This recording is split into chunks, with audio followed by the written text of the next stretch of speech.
All right, so we're coming up on our Week 5 matchup against the Rams. This is a game that I 100% believe that we are going to win. It's a game that we should win. We have the better roster. We have just a better overall team. It just depends on if we can put it together.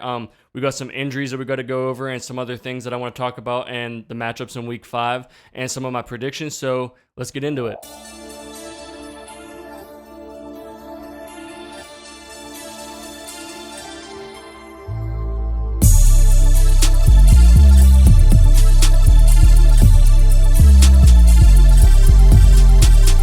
Yo, what's going on, everyone? Welcome to another episode of the Philly Willy Podcast. And in today's episode, we're going to be going over the Week 5 matchup against the Rams. And we're going to go over injuries, matchups that I want to talk about, and some of my predictions. But before we get into that, if you're new to the channel, make sure you guys are hitting that subscribe button. Make sure you're hitting that like button if you guys enjoy the content that I'm putting out. And also, if you guys want to talk back and forth about the Philadelphia Eagles or football in general, make sure you're leaving comments down in the comment section below. But anyways, let's get into the video. So the first thing that I want to go over is I want to go over the injuries. So we're going to go over the Philadelphia injuries first. So we have Fletcher Cox did not participate. Cam Jurgens did not participate. Marlon Tupelotu did not participate. Sidney Brown, limited participant. Brenton Covey, limited participant. Justin Evans, full participant. And Quez Watkins, full participant. So that is good. I don't know if Brenton Covey is going to be playing. Like, if he's practicing, like, does that mean, like, he cleared concussion protocol? That's what I'm taking it as. So he most likely might be playing in this game. So that's pretty good because he's been doing good on our special teams. But I want to go over the injuries of the people who did not participate, and that is Fletcher Cox. He got that shot in his back because he's been having back pain these past couple weeks. So he's not playing. That is basically confirmed, which is a blow to our defense. But I believe people like Jordan Davis and Jalen Carter, Milton Williams, they're going to step up, and I think we're going to be fine there. And a blow to our offensive line is Cam Jurgens, and he's going to have his replacement. Sua Opeta is going to be in there, and Sua Opeta is a veteran. He's a very good backup player. He could start on other teams if he was on another team. So I don't have any problem with Opeta coming in. It just sucks that it's the week that we're going up against Aaron Donald, but, I have faith in him, and I believe he's going to do his job just like everybody else does on that offensive line. So I think everything's going to be fine there. We are missing those players, but nothing that's like too major, and thank God that it's not season-ending injuries for those two people, and we're going to be able to see them in there. Like I said in my past video, getting Sidney Brown back and Justin Evans is going to be a huge boost to the secondary to get them in there over Terrell Edmunds and have those safeties paired up with Reed Blankenship. And then you got James Bradbury and Darius Slay at your corners. I'm not sure. I'm going to get into a little bit later about the Bradley Roby situation and the cornerback situation there, but let's keep going over the injury report. You're going to have Quez Watkins back, and we're going to see what happens there in the third wide receiver spot, that slot spot. Is Quez Watkins going to start there, or are they going to keep Zacchaeus there? Because Zacchaeus has been playing pretty good, and whenever Quez was in, he wasn't really getting targeted that much. So we're going to see what happens there. Quez has that vertical speed to open up this offense a little bit. So I wouldn't mind if they ended up like splitting a lot more reps than they were at the beginning, like when Quez was in there a lot more. I'd like to see those two do like a 50-50 in that third wide receiver spot. So that'd be nice to see, and we'll just see what happens there. There's not too much more for the Philadelphia Eagles injuries. So let's go over the Rams injuries. So you have Alaric Jackson. He did not participate. Joe Noteboom, he did not participate. Kyron Williams, limited participant. Deshaun Johnson did not participate. Christian Roseboom, limited participant. Cooper Kupp, full participant. O'Shawn Mathis, full participant. Ben Skowronek, full participant. And then you had Matthew Stafford, who was a full participant. One of the major things to look out for on their injury report was Cooper Kupp, and he was a full participant in their last practice. So I'd imagine he's going to be out there, and that's something that is going to affect our defense. Cooper Kupp is an insane wide receiver, and that's a huge boost to their offensive side of the ball, getting him back, especially with Puka Nacua. He's putting up numbers, so being able to pair those two together is going to be something we're going to have to watch out for. So I want to get into the matchups. The first matchup that I want to talk about is I want to talk about their defensive line versus our offensive line, and mainly Aaron Donald versus our offensive line. I think that we can keep their defensive line mainly in check. The only issue that I see is if they get Aaron Donald onto like Sua Opeta, who is backing up for Cam Jurgens. But, Suopeta is pretty good at pass blocking. So, Aaron Donald might get in there. He might get a sack. He might get 1 or 2 sacks or get some pressures. It would be really nice if our offensive line would step up and he doesn't get any sacks, which I believe is 100% possible. But, it's Aaron Donald, and at the end of the day, he is the best defensive tackle in the NFL, and it's going to be hard to stop in general, no matter who's in there. So hopefully this offensive line just makes that nice stand and keeps a nice clean pocket for Jalen Hurts. The second thing that I want to talk about is I want to talk about our defensive backs versus their wide receivers. Like I said, Puka Nacua has been putting up numbers. He's over 500 yards in 4 weeks of football. They're most likely getting Cooper Kupp back. They have Van Jefferson and Tutu Atwell. They got some receivers on their side of the ball.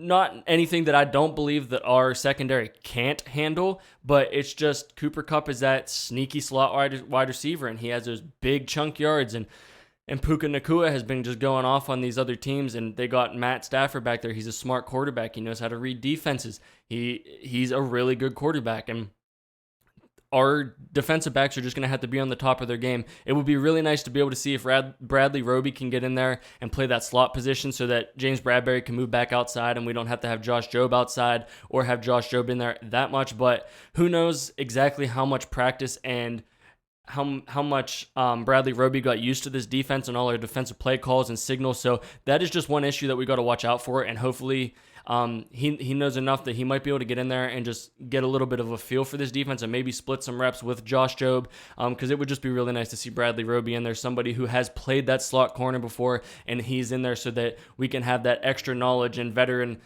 experience on top of Cooper Kupp and Puka Nacua and help this secondary out. The next matchup that I want to talk about is I want to talk about our defensive line versus their offensive line.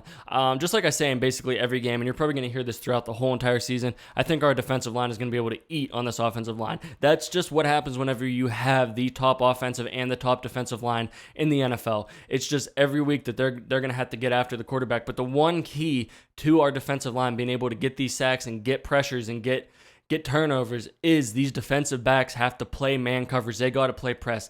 This coach, Sean Desai, he cannot have these players playing zone coverage. Every single time it's 3rd and 4, 3rd and 5. Quarterbacks just take a couple steps back and they just drop these slants off, these quick passes to these wide receivers for 3 yards, and then they're able to run 3 more yards because it's just the defensive backs have to react like that. It's really hard to react to a slant or a really fast hitch or some sort of screen route. You got to play press. You got to play man. That's what our corners do. James Bradberry is good at it. Darius Slay is good at it. You got to get in the faces of these wide receivers so that our defensive line has that extra second, so that Josh Sweat can come off the edge, Hassan Reddick can come off the edge, Jalen Carter can just disrupt that middle. We just need that one extra second, and this coach got to put these players in the right position and the right scheme for this to happen. We have all the talent that you could ask for on this defensive side of the ball and the offensive side of the ball, and it just comes down to this coaching. So I'm hoping that Sean Desai will put a better scheme together, get after the quarterback, get after Matt Stafford, and get some pressure on him. Like I said, he's a veteran quarterback. He's won a Super Bowl. He's been in the league for a long time, so we have to get after him. This isn't Sam Howell. We need to get after Matt Stafford. If Sam Howell could go down the field on that last drive and score, Matt Stafford can do the same exact thing. So we need to get after the quarterback. This defensive line is one big key to this team having success. Getting after the quarterback, causing interceptions, fumbles, incompletions, just throwing the ball away, just getting tackles for losses, anything. This defensive line will be key to this win. And the last thing I want to talk about our receivers versus their defensive backs. Our receivers, there is no reason that our wide receivers can't eat against their defensive backs. They don't really have that many people. They have Witherspoon. He's been playing pretty solid. But, you have A.J. Brown, Devontae Smith, Quez, Zacchaeus, Dallas Goedert, Deandre Swift, who can run routes. He can be a weapon out of the backfield in the pass game. There is no reason that this offense can't get the ball going through the air. And that's something that I want to talk about. I think that we need to get the ball going through the air in the first half, and we need to get a substantial lead in the first half so that we can lean on the running game, DeAndre Swift, in the second half to put this game away. I want to see a game won that way by the Philadelphia Eagles. I've been saying all this time, the Eagles have all this talent and all this and that. I want to see the coaches put together a perfect plan. I want to see the right route combos, and I want to see Brian Johnson get Jalen Hurts comfortable. I want to see this ball getting thrown through the air. There is no reason. I know that I'm not saying that they had a bad game last week. Jalen Hurts threw for 319 yards. This offense was moving. but I want to see the same consistency. That's all I'm saying. I want to see the ball move through the air. I want to see a nice lead built up in the first half so that way we are playing a game of just running the clock out and we don't have to play as aggressive. Like, get those aggressive things out in the beginning of the game and get that 20-point lead, 21-point lead before you start backing off instead of getting 7-point lead or 14-point lead and then you start backing off. No, keep your foot to the gas pedal all the way to the floor. Build up that lead in the first half. You can do that against the secondary.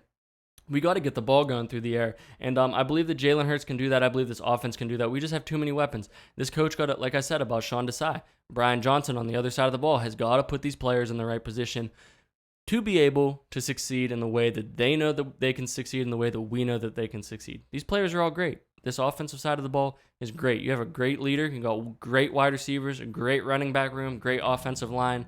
This team needs to put it together, and I think that they will this week. All right, so the last thing I want to talk about is I want to talk about my predictions. So on the offensive side of the ball, I believe that Jalen Hurts is going to throw for 310 yards, 3 passing touchdowns, and 1 rushing touchdown. I know that seems like a lot, but I just feel like he has a really, really good passing game coming his way, coming off of the past couple weeks being the top passer leading the league in the past 2 weeks in pass yards. I believe it's just coming. It's just slowly getting together, and he's going to get it going. He's going to get it popping. These wide receivers are going to get it going. And with that being said, I believe that A.J. Brown is going to have 130 yards and a touchdown. Devontae Smith is going to have 110 and a touchdown. And I believe that Deandre Swift is going to have 105 on the ground with 1 touchdown. Like I said, I believe that this is going to be a big day for this offense. I feel it coming. I think that they're going to get it together. And for the defensive side of the ball, I believe that we get 4 sacks. I have these all divided up between 4 different players. I believe each of these players are going to get 1 sack. Jalen Carter, Milton Williams, Josh Sweat, and Hassan Reddick. I think all 4 of those players are going to get a sack themselves. Jordan Davis could also get a sack in there. I could see 5 sacks. So we've got to see what just happens in this game. And I also believe that the secondary is going to get an interception. They're going to pick Matt Stafford off.